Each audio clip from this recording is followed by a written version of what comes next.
오늘은 리브가에 대해서 좀 얘기를 하려고 합니다. 오늘의 그 설교의 포인트는 God used our character입니다. 하나님께서 우리의 품성을 이용하신다. Our character. 하나님께서 우리의 품성을 이해하신다. 이렇게 얘기합니다. 특별히 그것은 우리가 이삭의 부인 리브가의 그와 같은 품성이 어떻게 작용이 되어서 하나님께 영광이 되는가. 이 말씀을 좀 한번 오늘 나눠보기를 원합니다. 자, 이삭에 대해서는 다 아시죠? 이삭 나 누군지 알아요 하시는 분 예쁘게 손을 들어보세요. 이삭 아는 사람이? 예, 이삭 아시는 분.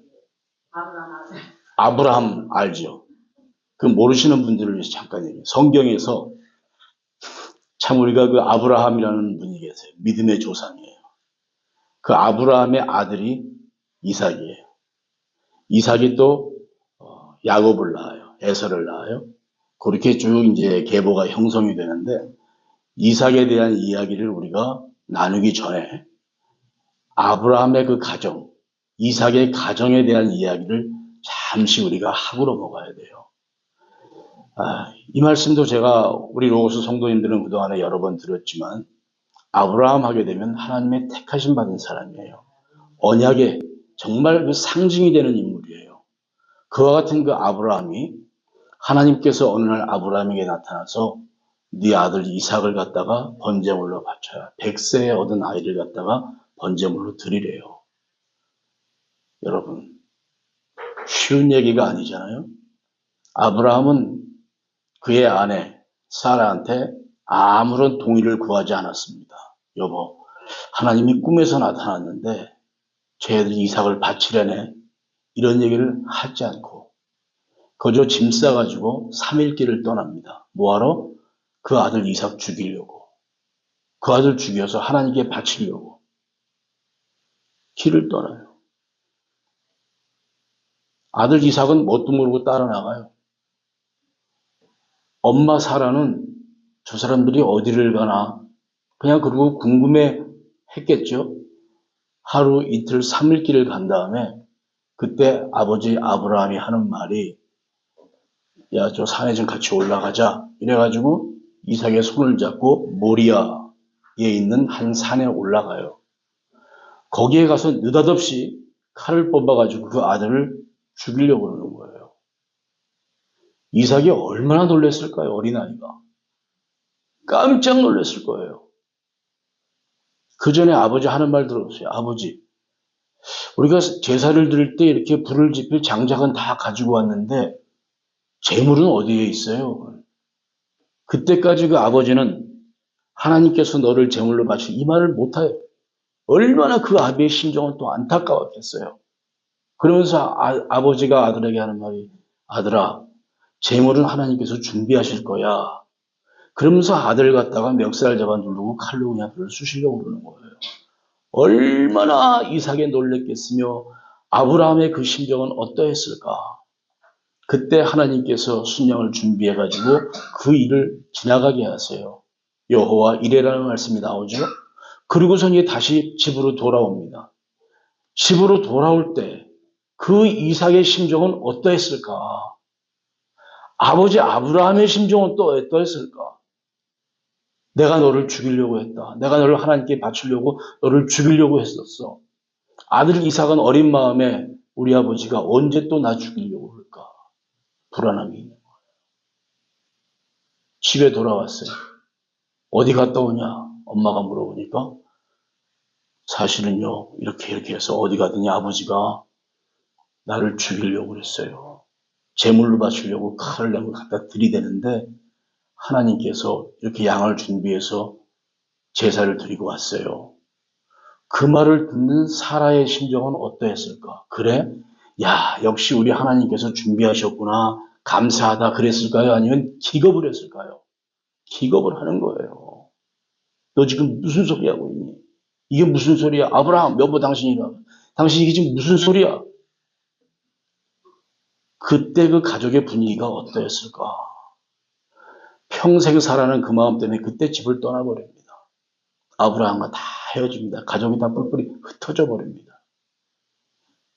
참 안타까운 일이 생기는 거죠. 평생에 결국 아브라함은 나중에 사라가 죽었다는 말을 듣고 그 사라의 장막에 들어가서 제사 죽은 거 장소에 가가지고 통곡을 하면서 울잖아요. 분명히 택함 받은 자들로서 하나님의 일을 감당을 하는데 그 과정에는 우리가 전혀 상상도 할 수 없는 그런 어려움이 있었어요.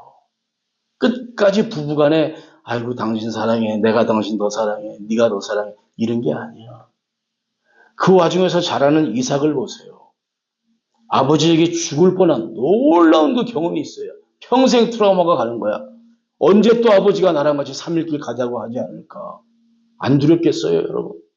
그리고 보세요. 자기의 형 에서 또 자기가 낳을 때 이삭 같은 경우에 또 보세요. 하나님께서 아브라함에게 자식을 준다라고 얘기했지만 바로 준 게 아니야. 사라를 통해서 아이를 낳을 수 없으니까 사라의 몸종 하갈을 통해서 아들을 낳았어요. 이스마엘을 낳았어요. 근데 어느 날 이 아버지가 또 하시는 모습 보세요. 저건 언약의 자녀가 아니라 해가지고 하갈과 이스마엘을 광야로 그냥 내쫓아버려요. 여러분 지금처럼 광야에 우리가 피크닉 나가듯이 나가는 게 아니에요. 광야는 나가면 죽는 거예요. 거기는. 그 사지로 이 형을 내보내는 거야. 이스마엘 형이잖아요. 어린 이삭이 뭘 알아. 그 형이 그 엄마랑 같이 광야로 쫓겨나가 버렸어. 어떠한 명분이래? 언약의 약속, 언약의 백성이라고 하는 이 하나님의 말씀 앞에서 아브라함이 그 아들을 내쫓아버린 거예요. 그거를 누가 보고 샀어요? 이삭이 다 보고 컸어요. 평생에 이삭이 경험할 수 있는 특별한 경험 두 가지예요. 첫 번째는 형 에서가 광야로 쫓겨남을 당하는 그 꼴을 봤단 말이에요. 어느 날 갑자기 같이 뛰어놀던 형 이스마엘이 같이 뛰어놀던 형이 어느 날 갑자기 광야로 쫓겨남을 당하고 있어요. 그러고선 또 모리아 산에 끌려가서 자기도 그런 일 당하고. 그게 이삭이 살아왔던 삶의 모습이에요. 우리가 그 이삭의 삶을 제대로 이해하지 못하면 오늘의 이 성경을 우리가 제대로 볼 수가 없습니다. 이삭은 그러면서 이제 세월이 지나면서 그가 40대가 되던 때 그때 리브가라고 하는 여인을 만나서 비로소 그때 그가 마음의 안정을 찾게 되는 거예요. 비로소 그때 그가 즐거워하였다고 그랬어요. 40전까지 그의 삶이라고 하는 것은 가장 힘든 삶을 살았던 사람, 그가 바로 이삭이었다라고 하는 거예요. 그런데 오늘 성경 말씀 보니까 여러분 이게 지금 심상치가 않습니다. 상황이 아주 급박하게 돌아가는 것 같습니다. 오늘의 성경 말씀의 내용은 다른 것 아닙니다. 이삭이 이제 세월이 갈고 눈이 멀어서 보이지가 않아. 죽기 전에 축복을 해줘야 돼요. 축복을 해줘야 되는데 분명히 장자, 육신의 장자 에서가 있어요. 큰아들에게 축복을 해주려고 그러는데 얘기를 하는 거예요. 얘야, 에서야, 가서 맛있는 거 좀 만들어 와라. 내가 그럼 그거 먹고 너에게 내가 축복해 줄게. 그 소리를 엄마가 들었어요. 이삭의 부인이 들었어. 근데 이삭의 부인은 이삭을 복중에 잉태했을 때, 그때 리브가도 아이를 못 낳아서 하나님께 기도할 때 하나님께서 아이를 갖게 해주셨어요. 그때 어떠한 그 언약을 하나님께로부터 받냐 하면은 네 복중에 지금 두 나라가 있구나. 근데 큰 자가 어린 자를 섬길 것이다. Older serve just the younger. 큰 자가 어린 자를 섬길 거다 그랬어요. 그 말씀은 리브가는 분명히 언약의 말씀으로 받고 있었어요. 그런데 어느 날 이삭이 에서를 축복하겠다고 하니까 이 엄마가 지금 가슴이 덜컥 내려앉기 시작하는 거야. 이거 지금 무슨 소리야? 안 되겠다. 야곱아 이리 와라. 에서는 들사람 같아가지고 털도 많고 그냥 사나이다운 상남자 같은 것으로 성경이 표현이 되고 있어요. 야곱은 그렇지가 않아요. 매끈해가지고 집에서 그냥 지 엄마만 돕는 그런 인물로 성경이 묘사되고 있어요. 그런데 드디어 그 아버지가 축복을 한다고 하는 그날 엄마 리브가가 야곱을 갖다가 변장을 시켜요. 변장을 시켜. 털도 바르고 에서가 입고 있던 옷도 입혀주고 가서 염소 새끼 2마리 빨리 잡아와라. 내가 요리해서 아버지한테 갖다 줄게.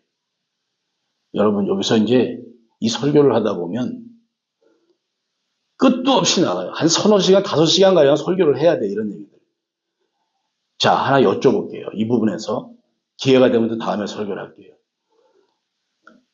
이삭이 눈이 멀어서 좀 별미를 만들어 가라 그랬어요. 염소를 몇 마리 잡았어요? 2마리. 여러분 이삭이 혼자서 그 염소 2마리 다 먹을 수 있어요? 없어요? 없죠? 여러분 닭 한 마리 제대로 드시는 분 계세요? 요즘은 이빨이 성하지 않으면 닭 한 마리도 제대로 못 먹겠어요. 고기도 가서 한 1인분 시켜놓으면 씹다 보면 그냥 이가 아파서 못 먹겠어. 눈도 안 보이는 영감이 별미를 먹는데 염소 2마리를 다 먹을 수 있을까요? 왜 제가 이 말씀을 드리는가 하면 그 당시에 장자에게 축복을 하는 것은 축복의 축제라는 거예요. 그걸 얘기하려고 그러는 거야. 혼자서가 아니야. 축제야 이것은. 지금 축제들이에요. 그러니까 별미와 포도주를 사람들이 함께 나누는 거예요. 굉장히 큰 일이란 말이에요. 자, 그런데 여기서 그 엄마가 야곱을 변장시켜서 아버지에게 집어넣었어요. 야곱이 들어가서 하는 말 들어보세요. 야, 어쩜 이렇게 빨리 고기를 만들어 왔냐? 어떻게 그 음식을 빨리 했냐? 그러니까 이 야곱이 하는 말 보세요. 나의 아버지 하나님께서 준비시켜 줘가지고 빨리 내가 잡아가지고 할 수 있었어요. 구라를 쳐도요. 하나님의 이름을 걸고 구라를 치고 있어요. 지금 여기서. 이 성경 스토리가 지금 굉장히 묘한 스토리입니다. 이거 부정적으로 성경 풀어버리면요. 한없이 부정적으로 들어갈 수 있는 얘기가 여기 꽉 차 있어요. 아버지 하나님께서 도와주셔서 빨리 음식을 만들어 왔습니다. 이렇게 되는 거예요. 그래. 음식을 먹고 복을 주려고 보니까 변장을 했으니까 뭐. 야, 분위기는 분명히 에서인데 어떻게 네 목소리가 에서 같지가 않다. 근데 어떡합니까? 분위기가 그러니까 그냥 축복을 해줬어요. 축복을 해주고 난 뒤에 지금 우리가 성경을 한 부분만 읽었는데 난리가 난 거예요. 난리가 난 거예요. 그 이후에 진짜 축복을 받아야 되는 장자 에서가 사냥터에서 돌아와서 아버지 내가 빨리 만들어서 드릴게요. 그러니까 야 아까 준 건 뭐냐? 내가 아까 먹은 건 뭐야? 얘 이게 무슨 소리예요? 보니까 사단이 나고 마는 거예요. 큰 난리가 이제 나죠. 에서가 지극히는 인간적인 사람이고 정신이 멀쩡한 사람이 뭐라 그러니까 아버지 그냥 점잖은 표현을 쓰는 거예요. 아버지 저놈의 새끼가 2번이나 나를 속였잖아요. 팥죽 가지고선 장자권 빼들어간 놈이고요. 오늘은 또 이렇게 해가지고서는 축복을 다 가로채가 내가 아버지 내 이름을 걸고 내가 맹세하는데 저는 죽여버리겠습니다. 이렇게 얘기하는 거예요. 물론 그때 야곱은 겁이 많으니까 엄마한테 그러는 거예요. 엄마 이거 나 이러다가 들키면 아버지한테 죽는데 이거 어떡하려고 그래? 그때 엄마 하는 말 좀 보세요. 걱정하지 마. 나만 믿어. 나만 믿으래. 모든 고통 내가 다 질 테니까 걱정하지 마. 자기만 믿으래. 이 지금 모자간에 이런 얘기들을 지금 오고 가서 결국은 그 축복을 갖다가 다 받아냈어요. 여러분, 참 우리가 놓치기 쉬운 부분이 여기까지는 그냥 일반적으로 다 우리가 얘기를 해요. 그런데 그 일이 있고 나서 속이고 난 다음에 어떤 일이 생기냐면 에서가 야곱을 죽이려고 하니까 그때 엄마가 하는 말이 있어요. 야, 도망가라. 도망가라. 아버지, 그 우리 삼촌, 그러니까 라반, 그 집으로 도망을 가라. 그래야 너 산다. 야곱이 이제, 이삭도 모든 걸 다 알았어. 그 다음에 이제 그러니까 불러서 다시 또 축복을 해줘요. 이삭이 다시 축복을 해줘요. 에서가 와서 아버지 이삭한테 아버지 내 동생에게 복을 다 주고 나에게 좀 남은 거라도 좀 복을 주세요. 아버지가 그를 위해서 또 축복을 해줍니다. 근데 축복을 해주는데 그 내용을 우리가 개혁 성경을 한글 성경 읽으면은 이게 축복이 아니라 저주예요, 여러분. 저주에 가까운 얘기를 하고 있는데 그 번역이 잘못된 거예요, 여러분. 정확하게 다시 알려드릴게요. 그건 번역상의 문제예요. 대개 히브리어를 볼 때 우리가 접두어라든가 이런 것들을 잘못 해석하게 되면 영어를 거꾸로 그냥 해석이 되는 경우들이 있어요. 이런 것도 대표적인 케이스들이에요. 그를 저주하는 게 아니라 축복을 해주는 내용인데 그거는 둘째로 치고. 자, 보세요. 어떠한 복을 내려주시냐. 두 번 복을 주시는데 첫 번째, 그 별미를 먹고 축복을 해줄 때 그 이삭이 야곱을 어떻게 축복했냐 하면 27장 28절과 29절에 나와 있어요. 여러분 한번 성경을 같이 우리가 한번 보고 다 같이 한번 읽도록 하십시다. 27장 28절과 29절 chapter 27 verse 28 to 29 Genesis chapter 27 verse 28 to 29 자, 28절과 29절 다 같이 시작. 하나님은 하늘의 이슬과 땅의 기름짐이며 풍성한 곡식과 포도주를 너에게 주시기를 원하노라. 만민이 너를 섬기고 열국이 너에게 굴복하리니 네가 형제들의 주가 되고 내 어머니의 아들들이 너에게 굴복하며 너를 저주하는 자는 저주를 받고 너를 축복하는 자는 복을 받기를 원하노라. 그랬어요. 두 번째, chapter 28 verse 3 to 4입니다. 그 한바탕 난리를 치르고 난 다음에 이제 야곱이 도망을 갑니다. 도망을 갈 때 축복해 주는 내용이 다시 또 나옵니다. 이게 굉장히 중요한 거예요. 이 내용이 흔들려 버리게 되면 전체 성경이 다 흔들려 버리는 거예요. 자, 다시 읽습니다. 시작. 전능하신 하나님이 네게 복을 주시어 네가 생육하고 번성하게 하여 네가 여러 족속을 이루게 하시고 아브라함의 허락하신 복을 너에게 주시되 너와 함께하는 네 자손에게도 주사 하나님이 아브라함에게 주신 땅 곧 네가 거류하는 땅을 네가 차지하기를 원하노라. 자, 차이점을 설명을 해드립니다. 여기서 사실 우리가 진짜 복이 무엇인가? 여러분 지금 이 내용을 보면요. 자, 분명하게 아셔야 돼요. 자, 별미를 갖다가 이삭이 먹고 나서 아들을 축복해 줄 때 이삭은 그 아들이 에서인 줄 알고 해줬어요. 그죠? 그러면 첫 번째 했던 그 축복은 에서가 받아야 되는 복이야. 그렇죠? 그런데 이 복을 지금 누가 가로챘어요? 야곱이 가로챘어요. 그래가지고 난리가 났을 때 야곱을 도망시키면서 그때 아버지가 다시 야곱을 축복해 주는데 그때 축복하는 내용과 차이가 있어요. 이게 중요한 사실이에요. 뭐냐 하면 여러분 복을 받으면 우리의 인생이 편해질까요? 편해지지 않을까요? 여러분 복 받고 싶으세요? 복을 받으면 편해질까요? 편해지지 않을까요? 자, 편해지죠. 그죠? 자, 근데 보세요. 이삭이 야곱을 갖다가 그러니까 속아가지고 형 에서에게 주는 복을 갖다가 이삭에게 장자에게 주는 축복을 다 해줬어요. 그 복을 야곱이 받고 나서 야곱의 그의 라이프가 편해졌어요? 어려워졌어요? 어려워졌어요. 이게 중요한 거예요. 이게 중요한 거예요. 분명히 아버지 이삭을 통하여서 야곱은 장자의 축복권을 받았지만 장자의 축복권을 받은 야곱의 삶은 그때부터 형한테 죽임을 당할까 피해 다니는 삶이 되고요. 가정은 풍지박산이 나버리고요. 모든 가족 간의 신뢰는 다 깨져버린 거야. 복이 거꾸로 바뀌어버린 거예요, 지금. 하나님께서 다시 그에게 주시는 복. 속임수에 의해서 받았던 야곱의 복은 그것은 진짜 에서가 받아 누려야 되는 그와 같은 복이에요.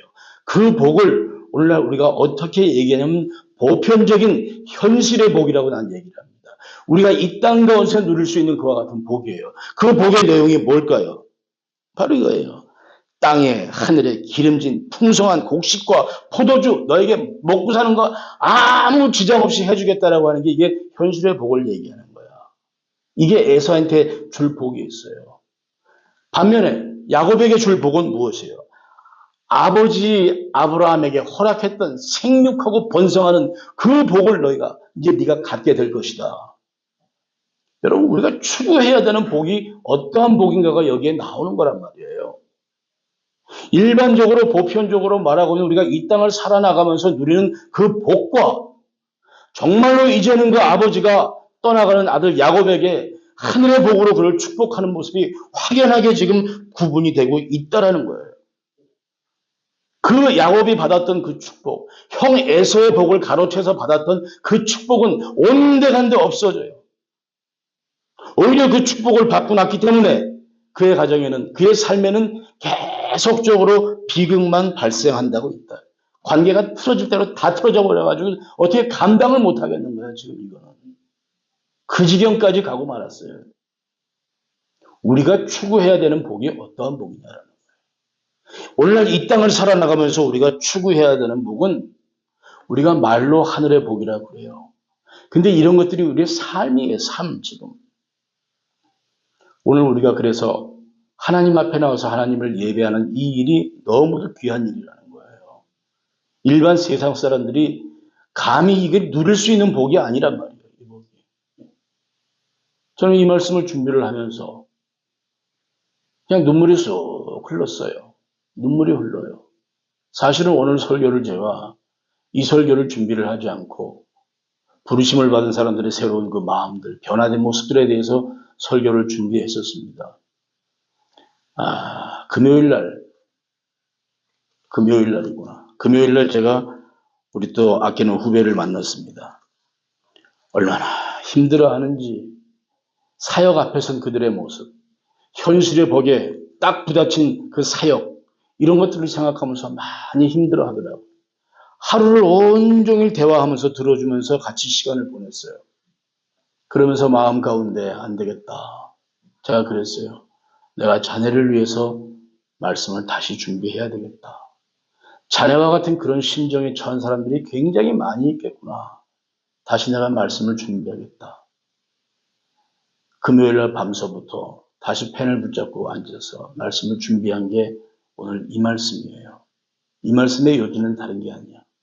하나님께서 어떻게 하든지 간에 그의 택하신 백성들을 모두 다 골고루 다 사용하셔서 하나님의 그 축복의 통로가 되게 한다는 그 말씀을 제가 지금 드리려고 그러는 거예요.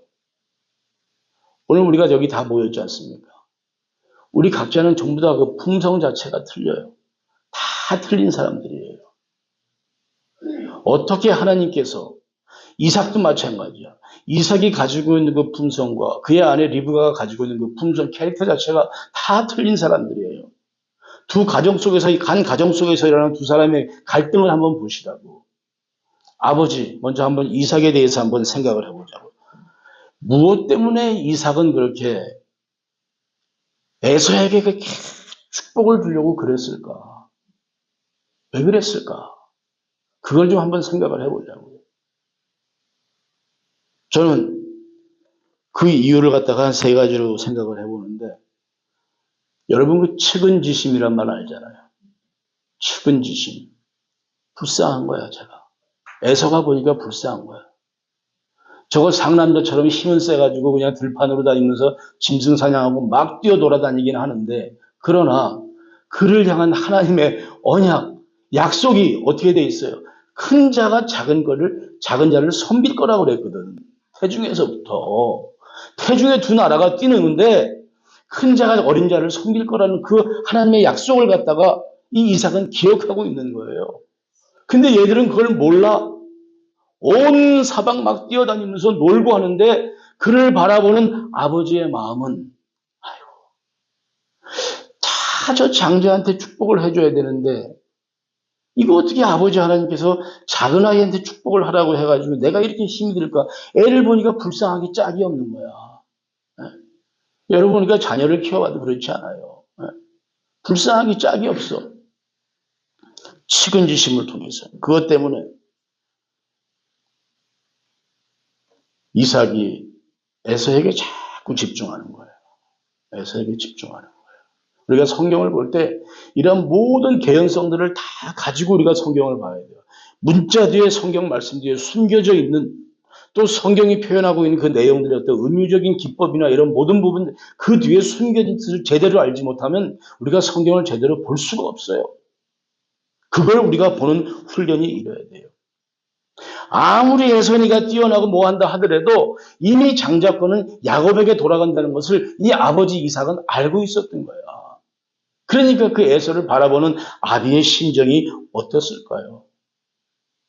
네가 아무리 잘나고 네 동생이 아무리 기집애처럼 그래도 어떡할 거냐.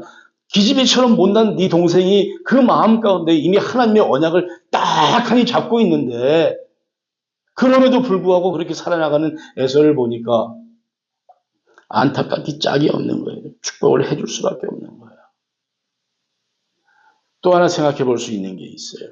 우리가 오늘 27장을 읽었는데 26장 마지막 절에 보면요. 이 사건이 생기기 전에 무슨 일이 나오는 거 하니까 에서가 40세의 헷족속 브에리의 딸 유딧과 헷족속 엘론의 딸 바스맛을 아내로 맞이하였더니 35절 마지막에 이런 표현이 있어요. 그들이 이삭과 리브가의 마음에 근심이 되었더라. 뭐예요? 하나님의 백성을 만나서 결혼을 해야 되는데 이 에서가 펄펄 뛰고 이게 상남자야. 엄한 동네 가가지고 하나님을 모르는 여인들을 갖다가 와이프로 취해서 둘씩이나 끌고 들어와 버렸으니 아버지의 심정이 어땠고 어머니의 심정이 어땠어요? 그 심정이 성경에 나오는 거야. 그들의 마음에 근심이 됐다 그랬어요. 이삭과 리브가가 근심이 됐어요. 이러한 내용의 기초에서 볼 때는요.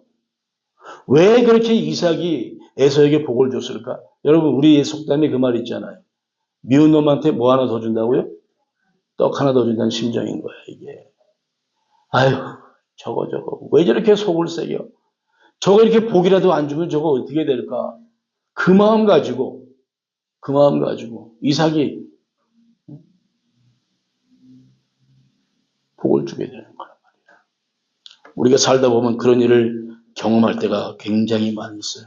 근데 어떻게 보게 되면은 에서가 이렇게 신앙 안에서 하나님의 자녀로서 살지 않고 이방의 다른 여인들과 여러분 이방의 다른 여인들과 결혼한다는 그 의미는 뭐냐면 하나님이 아닌 다른 우상이 우리 가정에 들어온다라는 얘기예요.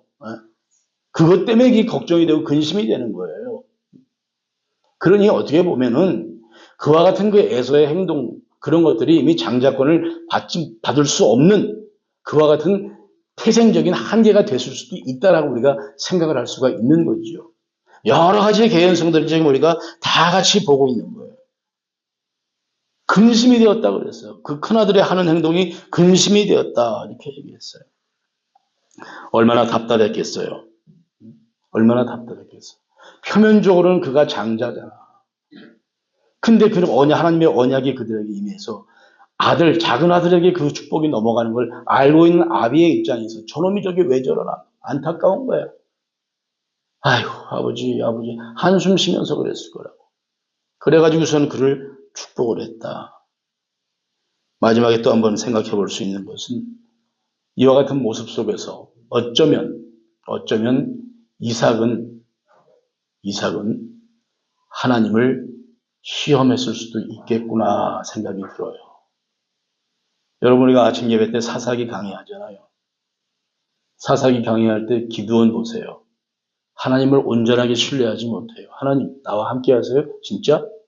나 참 부족한 사람인데 하나님이 너는 큰 용사라고 얘기까지 해줬는데도 그래도 하나님 좀 나랑 함께 하신다면 하나님 이런 것 좀 다시 한번 확인해 보겠습니다. 하나님이 함께 하는지를 확인하잖아요. 확인 작업을 거치잖아요. 혹시 여기에서 이삭도 그와 같은 모습이 거기서 작동된 게 아닌가? 정말 여호와 하나님의 뜻이라고 하게 되면은 장자권에 대한 것이 내가 이렇게 하더라도 괜찮지 않을까 하는 그런 마음, 나 같았으면 충분히 들어갈 것 같아요.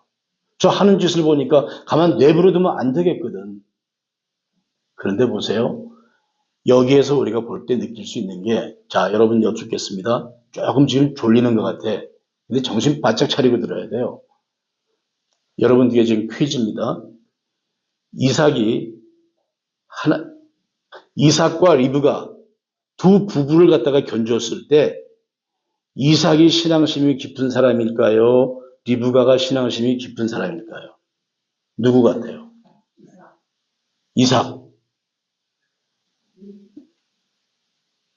우리 권사님은 너무 정답을 그냥 바로 직행하시네. 난 뭐가 정답인지 사실은 모르겠어. 왜? 이삭은 하나님 말씀을 지금 생짜로 지금 무시하고 들어가고 있거든. 하나님 말씀을 지금 무시하고 들어가. 분명히 야곱에게 축복하고 야곱에게 장자권이 넘어가는데 이삭은 큰아들한테 지금 손 엎어버리거든. 그러면서 그렇게 얘기하고 있는 거야. 큰아들에 대한 미련을 버리지를 못하고 있어. 근데 리브가 보세요. 이제 리브가는 어떻습니까? 하나님 말씀을 잘 수호하는 여인으로 나와. 분명히 복중에서 내가 아이를 임신했을 때 큰 자가 작은 자를 섬길 것이라고 했으니 이거는 하늘이 두 쪽 나도 작은 아들이 받아야 될 복이다 생각을 했던 거예요. 끝까지 밀어붙이잖아요. 속이면서까지 밀어붙이잖아요. 집착을 하고 있는 거야 진짜 막. 근데 그 여인은 그렇게 해서 하나님의 말씀이 실현되는 것을 갖다가 분명히 하나님의 말씀이 실현된다는 것을 분명히 그는 알고 있었기 때문에 리브가는 그렇게 행동을 했던 거예요. 이 행동이 잘못된 게 절대로 아니에요. 잘못된 게 절대로 아니에요. 말씀을 온전히 수호하려고 이 여인은 끝까지 그랬는데 그 수호하려고 하는 과정에서 속임수를 쓴 거지. 그 복을 바로 질서를 잡으려고 속임수를 쓴 거야. 이게 뭐 잘했다 못했다 얘기할 게 아니라 그런 현상을 보자라는 거지. 두 번째, 아버지 이삭이 에서가 펄펄 뛰고 돌아다니고 정신 나간 놈처럼 그러고 돌아다니는 그 모습, 그거 딱하게 생각하듯이 엄마 리브가도 마찬가지야. 이게 보니까 야곱이 맨날 에서한테 치여. 힘도 못 써. 같은 뱃속에서 동시에 나온 아이인데 맥을 못 추는 거야 형한테, 에서한테.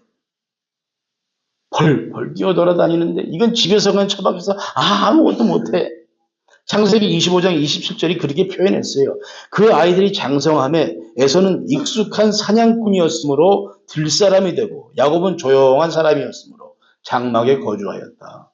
셋님 중에 셋님으로 여기서 표현을 하고 있어요. 여러분 어릴 때 내 아래 동생이 있는 성도님들, 내 아래 동생 한 대 안 때려본 사람이 여기 하나도 없을 거라. 그죠? 이 새끼야 말 좀 들으려면 했을 거야. 돌밤을 한 번 주든지 동생들 한 번 했을 거예요. 우리도 그렇죠. 우리도 그렇죠. 야곱이 맨날 그 꼴 당하고 살았던 거야. 그러니까 엄마가 볼 때 답답한 거예요. 답답한 거예요. 저거 어떡하나, 저거 어떻게 살래나 계속 그 막내한테 마음을 두는 거예요. 그 마음을 두는 모습 보세요. 엄마, 이거 이러다가 아버지한테 들키면 우리 다 죽어요. 그때 엄마가 하는 말 보세요. 내 아들아, 걱정하지 마. 너의 저주를 나한테 돌릴게. 걱정하지 마. 엄마가 다 알아서 이렇게 돼버려요. 이거요, 지금 이 부부간에 상당히 큰 문제가 지금 발생을 했어요. 이게 오늘의 스토리인데요. 여러분 한번 이삭을 보자고요. 이삭이 그렇게 속임을 당하면서도 그렇게 다 모든 것들을 이삭의 삶을 가만히 돌아보면요. 그 아비나 아들이나 아브라함이 여러분 자기의 본토 친척집을 떠나가지고서는 어디에 거주할지는 몰라. 그러나 그 거주하는 과정에서 어떤 일이 생겨요. 사라가 굉장히 이뻤어. 이쁘니까 사람들이 사라 이쁘니까 그거 차지하려고 해서 자기 목숨에 해가 될까 봐서 누구냐 그러니까 내 누이요 하고 뻥쳤잖아. 이삭도 그래. 이삭도 이집트에 갔을 때 그쪽에서 그러잖아요. 너무 아름다운 여자가 생긴 거야. 사람들이 보니까 너무 아름다워. 누구냐? 내 누이야. 또 뻥을 쳤어. 왕이 그래? 알았어. 그러면 그 여인을 좀 왕으로 데리고 와야 돼. 왕으로 데리고 와야 되겠다. 마음을 잔뜩 먹고 어느 날 가만히 보니까 이삭하고 리브가가 그러니까 서로 그냥 껴안고 있는 걸 본 거예요. 사랑하는 모습을 본 거야. 그러니 부르잖아. 야, 너 네 누이라며? 이거 뭐 하는 거야? 사실은요, 내가 죽을까봐 두려워서 멈췄어요. 애비나 자식이나 똑같아. 그러자 그 왕이 너 어떡하려고 나한테 저주가 임하면 어떡하려고 이런 짓을 했냐. 그래가지고 그에게 재물을 많이 줘요. 재물을 줘서 빨리 가라. 그렇게 해서 이삭이 그 위기를 모면을 해요. 옮길 때마다 여러분 우리가 잘 생각을 해보세요. 그 당시 우리가 살 때 가장 중요한 우리의 그 보물, 귀한 것, 이것은 다른 것 아니에요? 우물이에요, 우물. 물이 있어야 되는 거야. 우물이 굉장히 중요한데 창세기 앞에서 쭉 보게 되면 이삭은 이전에 나온 이삭의 모습을 보게 되면 이삭은 오죽했으면 우물 파는 사람이라고 그랬을까. 우물을 파는 데마다 그렇게 물이 터져. 그때마다 옆에 주변에 엄한 놈들이 와서 그 우물 빼들어가. 한 번도 싸우지를 않아, 이 사람은. 본성이 싸우는 사람이 아니야, 이 사람은. 그 우물을 계속 파가지고서는 뭐 우물 파는 게 요즘처럼 기계로 팠겠어요. 낑거리면서 우물 파서 물 나오면 딴 놈이 와서 또 잡아가고. 계속 우물을 뺏겨요. 한 번도 싸우지를 않아. 굉장히 온유한 사람이에요, 이 사람은. 무슨 일이 일어나는 것을 원하는 사람이 아니에요. 온유한 사람이에요. 아들들에게 축복을 주는 과정에 있어서도 그 온유함이 그대로 거기에 반영돼요. 리브가는 어떤 사람입니까? 굉장히 똑똑하고요, 신실한 여인이에요. 그 아들을 향한 그 모습이 어찌 보면 집착처럼 느껴지는데도 야곱을 향한 그 어미의 사랑. 여러분 둘이 자식 키워봤지만 약한 자식이 얼마나 귀합니까? 얼마나 귀해. 나는 오늘 이 말씀을 준비를 하면서 돌아가신 그 어르신이 생각이 났어요. 직장 생활을 하고다가 이제 신학생이 되고 전도사를 나가니까 봉급이 8만 원이야. 살 수 있는 돈이 아니야. 살 수 있는 돈이 아니야. 그래가지고 어르신들 오래간만에 찾아가서 인사드리면 저희 그 소천하신 저희 집안에 어르신 계세요. 우리 명보고 권사님. 지금 아마 하늘에서 보고 계실 것 같아요. 나를 불러요, 조용히. 예, 할머니, 왜요? 그분이 제가 있는 방은 문도 함부로 여는 분이 아니에요. 항상 노크를 하세요. 아니, 왜 노크를 해요? 할머니 그냥 들어오시지. 아니야. 하나님의 종이 될 사람이잖아. 행여라도 편안한 복장으로 있다가 내가 봤을 때 잘못될까 봐서. 그런 분이세요. 오라 그래. 가면 저서 한참을 꺼내. 10,000원짜리. 그때는 50,000원짜리가 없을 때 10,000원짜리 쫙 모아서 손을 싹 넣어줘요. 그걸 받아요. 안 받으면 살 수가 없는데 어떻게 해. 그래도 받아야지.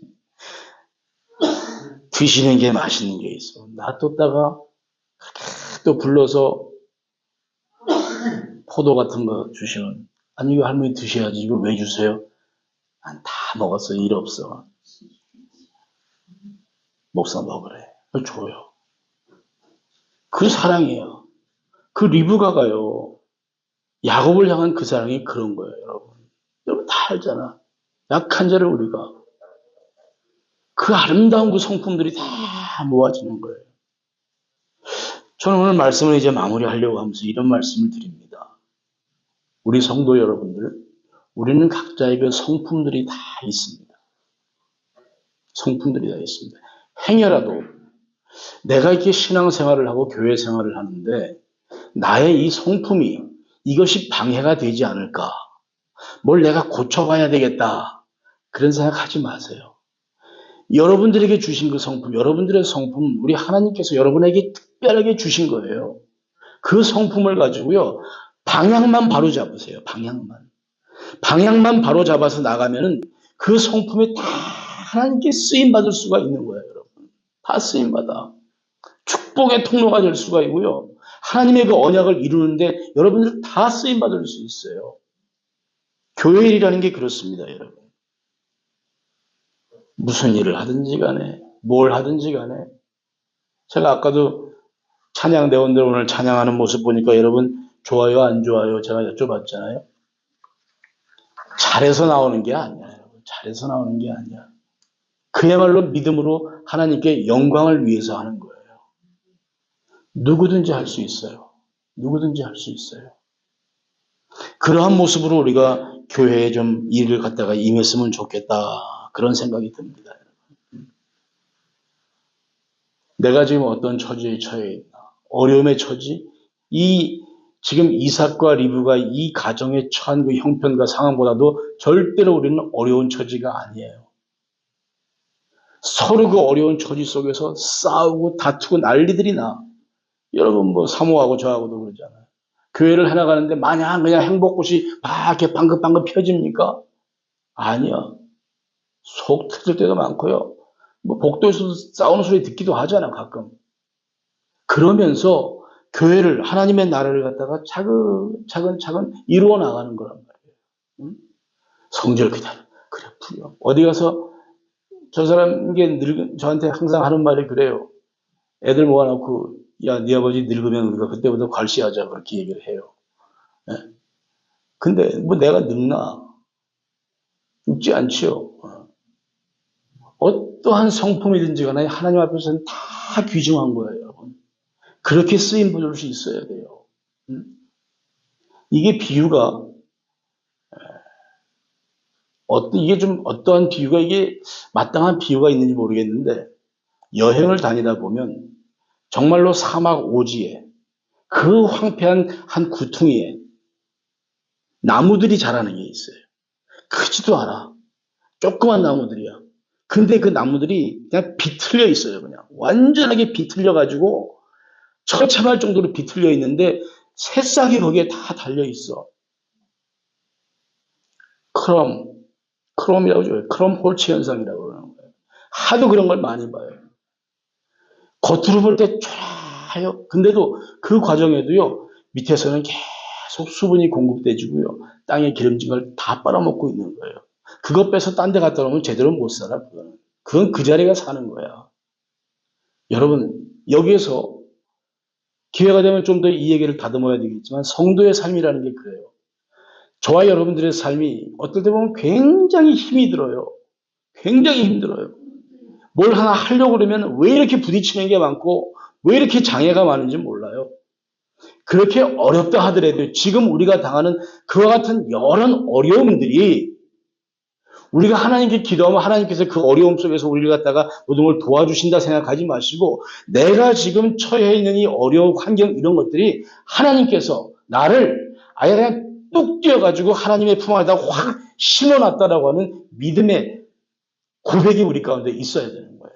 이 처지와 형편이 어떻든지 간에 여기에서 내가 왜 이래, 내가 왜 이런 게 아니라, 지금 이 처지가 하나님의 그 뜻, 하나님의 그 복을 이루기 위해서 나를 여기다가 그냥 박아 놓으셨구나. 우리가 할 일은 다른 거 아니에요. 겉모습 아무리 그래도 상관없어요. 겉모습. 방향성을 가지고 봐야 돼. 그 방향성이라는 게 뭐예요? 그 나무들 비틀어진 거 보면 뒤틀렸잖아. 뒤틀렸으면서도 전부 다 한 방향으로만 이렇게 뒤틀려 버렸어. 막 분산돼서 제대로 자라나는 게 아니라 이쪽에서 바람이 부니까 한쪽으로만 뒤틀려가지고 기우뚱하게 나무가 자라나가고 있어요. 근데 그게 생명이거든. 오늘 저는 우리 로고스 교회 성도님들이나 또 하나님의 귀한 사역들을 감당하는 성도들, 또 목회자들 마찬가지예요. 굉장히 많은 일에 부딪혀 있죠. 그러나 그 일을 함께 이루어 나가는 그 동역자들 관계 속에서는 그 사람의 그 성품을 하나님께서 어떻게 이용하시는지를 보고, 그걸 분명히 보고, 다툼이 아니라 지금 내가 처한 이 어려움의 이 환경이 하나님께서 나를 갖다가 그냥 뚝 띄어서 갖다 심어놨구나. 여기에서 내가 하나님을 바라본 그 자세가 중요하다는 그 일관성을 가지고 우리가 주를 바라봐야 되는 거예요. 하나님께서 한쪽을 꺾인 가지 다시 세워주지 않으세요, 여러분. 그냥 거기서 우리는 살아나가는 거야. 바람 주시는 대로, 하나님의 연약이 우리에게 오는 대로, 역사가 이루어지는 대로, 우리가 그걸 뭐라고 그래요? 그걸 섭리라고 얘기를 하잖아. 거역하려고 하지 마세요, 여러분. 있는 그대로의 모습에서 내가 지금 하나님을 향해서 있는가 아닌가, 그것만 명확하게 우리가 할 수 있기를 바라요. 로고스교회 마찬가지입니다. 우리 여기 모이신 분들 쭉 보시면은 인생 경륜 다 있잖아. 이건 뭐 지금 뭐 유엔 총회를 해도 모자라지 않아요. 개성들이 특출해요, 다들 그냥. 예? 우리 다 그런 분들 모여 있거든. 인정을 안 하시네. 다 개성들이 특별한 분들이에요.